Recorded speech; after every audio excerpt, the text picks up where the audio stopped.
If I was president, the war in Ukraine would never have happened. The October 7th attack on Israel would never have happened. The Russian nuclear submarines would not be circling Cuba 60 miles off our Miami coast. Think of it. We have Russian submarines circling Cuba, and the fake news media doesn't want to talk about it.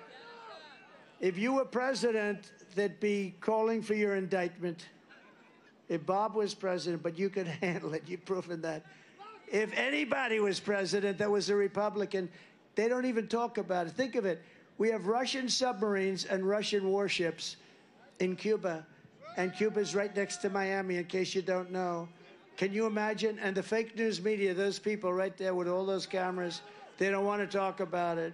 For our great veterans, we passed VA accountability and VA choice, two things they said were impossible to get passed.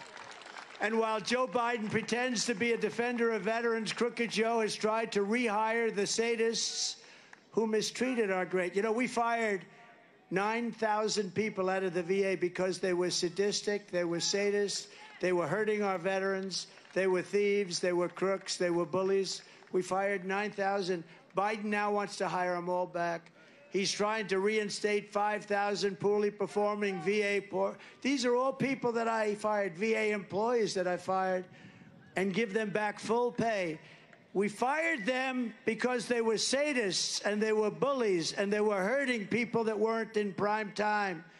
It'll cost us $200 million in back pay. This is what he wants. He wants to put the thugs back into the VA. And people are not happy. On day one of my new administration, I will fully restore the use of VA accountability and direct my Secretary of Veterans Affairs. And by the way, all this stuff passed Congress. I got to pass Congress. Wasn't just an executive order.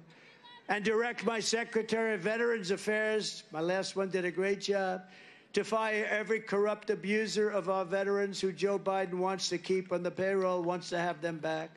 As Commander-in-Chief, I will defend our military, I will always honor our veterans, and I will restore peace through strength. Before I even arrive at the Oval Office, shortly after we win the presidency, we win the presidency, I will have the horrible war between Russia and Ukraine totally settled. I know a good guy who could settle it. That guy right there, Glenn. He would settle it. He did some pretty tough deals. You have good experience for settling.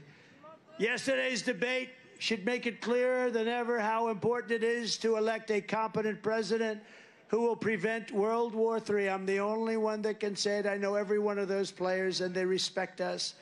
In my next term, we will build a great iron dome over our country, a dome the likes of which no one has ever seen before, a state-of-the-art missile defense shield that will be entirely built and made in the USA.